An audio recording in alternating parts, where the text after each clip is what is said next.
காண்போம்.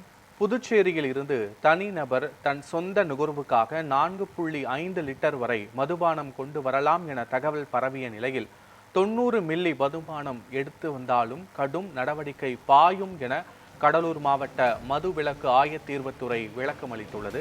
இது தொடர்பான முழுமையான விவரங்களோடு எமது செய்தியாளர் விவேக் குமார் இணைகிறார்.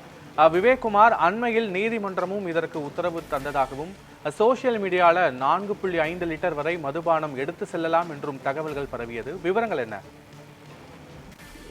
வணக்கம் பத்மநாபன். புதுச்சேரியிலிருந்து 4.5 லிட்டர் மதுபானங்கள் எடுத்து வரலாமா? இதுல காவல்துறை சொல்வது என்ன? இதுல இருக்கக்கூடிய குழப்பங்கள் என்ன? பல்வேறு இளைஞர்கள் இது தொடர்பாக சமூக வலைதளங்கள்ல பதிவிட்டு வராங்க. இதுல இருக்கக்கூடிய முக்கியமான விஷயம், இது எங்க தொடங்கியது அப்படின்னா, புதுச்சேரி தமிழ்நாடு எல்லை பகுதியில ஆல்பேட்டை சோதனை சாவடியில தமிழக போலீசார் வாகன சோதனை ஈடுபட்ட பொழுது கடலூர் மாவட்டம் காட்டுமல்லியை சேர்ந்த வல்லரசு என்பவர் வாகன சோதனை செய்தனர். அப்போது அந்த வாகனத்துல புதுச்சேரியிலிருந்து கொண்டு வரப்பட்ட 750 மில்லி லிட்டர் மற்றும் 180 மில்லி லிட்டர் கொண்ட மது பாட்டில்கள் இருந்தன. இதனை தமிழக போலீசார் பறிமுதல் செய்து வல்லரசு மீது தமிழ்நாடு மது தடை சட்டத்தின் கீழ் வழக்கு பதிவு செய்தனர். இந்த வழக்கு கடலூர் விரைவு நீதிமன்றத்தில் விசாரணையில் உள்ளது. இந்த வழக்கை ரத்து செய்ய கோரி சென்னை உயர்நீதிமன்றத்துல வல்லரசு மனு தாக்கல் செய்தார்.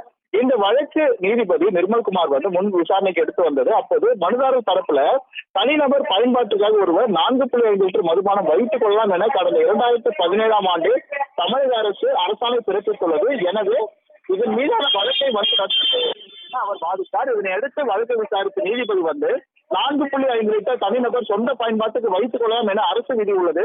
இதனால மனுதாரரிடம் கைப்பற்றப்பட்ட மதுவின் அளவு குறைவாக தான் உள்ளது. எனவே அவர் மீதான வழக்கை ரத்து செய்து உத்தரவிட்டார். இந்த வழக்கு சமூக வலைதளத்தில் அதிகமாக பரவியது. இதனை அடுத்து புதுச்சேரியிலிருந்து மதுபானம் கொண்டு வரலாம் என்ற ஒரு தகவலும் பல்வேறு தரப்பினரும் சமூக வலைதளத்தில் பதிவிட்டனர். இதனை அடுத்து தற்போது கடலூர் மாவட்ட காவல்துறை சார்பில் மாவட்ட காவல் கண்காணிப்பாளர் அதே போல மதுவிலக்கு அமலாக்கத்துறையும் இதற்கான விளக்கங்கள் அளித்துள்ளது. நேரடியாக நேற்று மாவட்ட காவல் கண்காணிப்பாளர் ஜெயக்குமார் நியூஸ் ஆன் தமிழ் வாயிலாக தொடர்பு கொண்டு அவர் நேரடியாக சென்று கேட்ட பொழுது புதுச்சேரியிலிருந்து 90 மில்லி மதுபானம் கொண்டு வந்தால் கைது நடவடிக்கை பாயும் என அவர் தெரிவித்தார். மேலும் இதுல என்னென்ன விவரங்கள் அவர்கள் சொல்கிறார் என்று பாத்தீங்கன்னா, இந்த சொந்த பயன்பாட்டிற்காக 4.5 லிட்டர் மதுபானங்கள் தமிழக டாஸ்மாக் மதுபானங்கள் மட்டுமே வைத்திருப்பதற்கு இடம் உண்டு. அதாவது தமிழகத்தில் இருக்கக்கூடிய டாஸ்மாக் மதுபானங்கள் வாங்கி அதை தமிழகத்தில் வைத்திருந்தால் மட்டுமே அதற்கு இடம் உண்டு. புதுச்சேரியிலிருந்து 4.5 லிட்டர் மதுபானங்கள் எடுத்து வர சட்டத்துல இடம் கிடையாது. அப்படி புதுச்சேரியில் இருந்து 90 மில்லி லிட்டர் மதுபானம் எடுத்து வந்தாலும் கைதுதான். புதுச்சேரியிலிருந்து மதுபாட்டிகள் எடுத்து வருவதற்கான தடைகள் தொடரும். எடுத்து வருவர்கள் மீது உரிய நடவடிக்கை, அதாவது தடை அந்த மதுவிலக்கு சட்டத்தின்படி அதற்கான தண்டனைகள் கொடுக்கப்படும். அதற்கான கைது நடவடிக்கை தொடரும் என மாவட்ட காவல் கண்காணிப்பாளர் தரப்பிலும் அதே போல மதுவிலக்கு அமலாக்கத்துறையும் இது தொடர்பான விவரங்களை தெரிவித்துள்ளது. மேலும் இந்த வழக்குல மேல்முறையீடு கடலூர் மாவட்ட காவல்துறை அமலாக்கத்துறை சார்பில் நேற்று சென்னை உயர்நீதிமன்றம் தொடர்பில் மேல்முறையீடுக்கும் சென்றுள்ளது.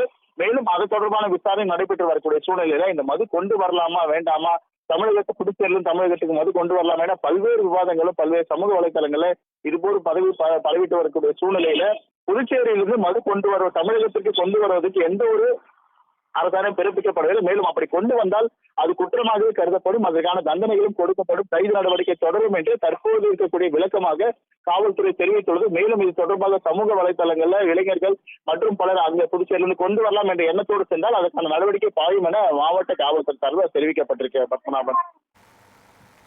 காட்சிகளோடு முழுமையான விவரங்களுக்கு நன்றி விவேக் குமார்.